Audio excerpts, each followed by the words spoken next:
নমস্কার। উমানন্দ শাস্ত্রী। 2025 নতুন বছর, সকলকে আন্তরিক প্রীতি শুভেচ্ছা ও ভালোবাসা। সকলে ভালো থাকুন, আনন্দে থাকুন। আমি রাশিফল বলার আগে আমি মনে হয় বলি প্রথম যে ব্যক্তিগত ছক আপনার জ্যোতিষ বন্ধুকে দেখান। আর সবাইকে কি বলে জানি না, আমি বলি আমরা যারা রাশিফল বিচার করি এরা ওভারঅল একটা হিসাব, সম্পূর্ণভাবে মিলতে নাও পারে। এবারে আসি 2025 ধনু রাশির জাতক বা জাতিকা। আপনাদের এই বছর আপনাদের শত্রুতা বৃদ্ধি হবে, পারিপার্শ্বিক শত্রুতা বৃদ্ধি হতে চলেছে।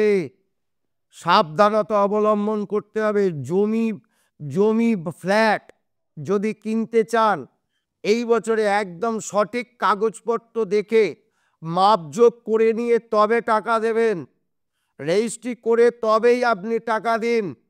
কোনো রকম ঝামেলায় জড়াবেন না। আইনি ঝামেলা, শত্রুতার মধ্যে ফেঁসে যেতে পারেন।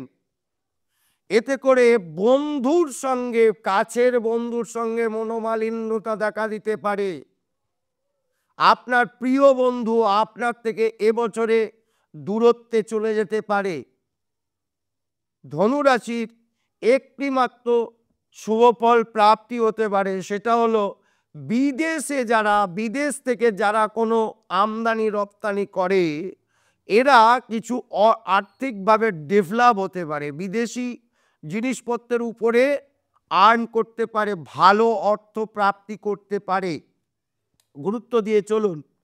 নিজের জীবনযাত্রায় মা তারাকে রাখুন। তারাপীঠে যান। এই বছরে দুবার তারাপীঠে চলে যান।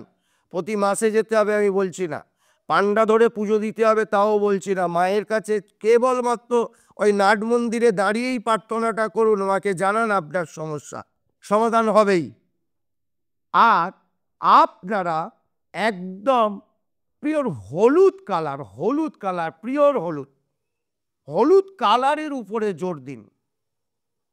হলুদ কালার আপনার জীবনযাত্রার মধ্যে রাখুন, শুভফল প্রাপ্তি হবে। 2025 আপনার মঙ্গলময় জীবনযাত্রা হবেই হবে।